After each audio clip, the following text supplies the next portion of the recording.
लंकापति रावण का परिवार काफी बड़ा था और उसके पुत्र बलशाली होने के साथ साथ पराक्रमी भी थे। रावण का सबसे प्रिय और महावीर पुत्र मेघनाद था, जिसको इंद्रजीत भी कहा जाता है। रावण को और भी पुत्र थे, जिसमें से एक का नाम था अतिकाय। अतिकाय भी रावण का पराक्रमी पुत्र था और उसने श्री राम रावण युद्ध में अपने पिता रावण की ओर से युद्ध किया था। अतिकाय का श्री राम की सेना के साथ भीषण युद्ध हुआ। स्वयं विभीषण ने लक्ष्मण से कहा था कि अतिकाय कुंभकर्ण से भी ज्यादा ताकत रखता है और इसको मारने के लिए दिव्यास्त्रों का प्रयोग करना पड़ेगा।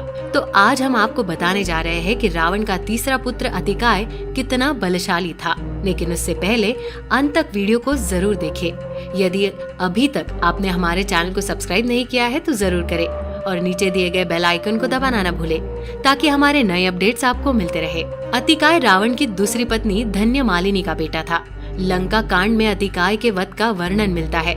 जब श्री राम की वानर सेना और राक्षस सेना के बीच युद्ध हुआ तो रावण ने युद्ध करने के लिए अपने चारों पुत्रों त्रिशिरा, देवांतक, नरांतक और अतिकाय को भेज दिया था। दोनों सेनाओं के बीच भीषण युद्ध हुआ।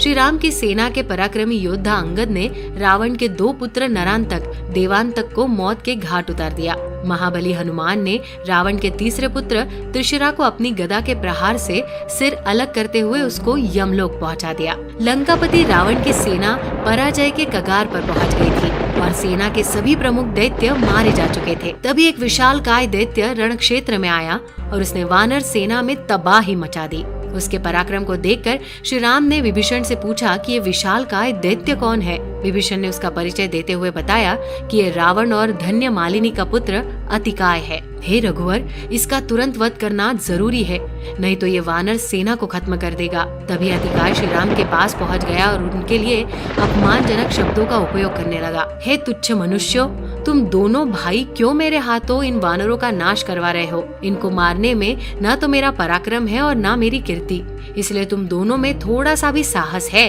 तो मेरे साथ युद्ध करो अथवा इन वानरों को युद्ध बंद करने के लिए कहकर लौट जाओ। श्री राम उसकी बातों को बगैर किसी प्रतिकार के सुन रहे थे, लेकिन लक्ष्मण को अतिकाय के इस तरह से श्री राम को भला बुरा कहना अच्छा नहीं लगा और वे क्रोधित हो गए।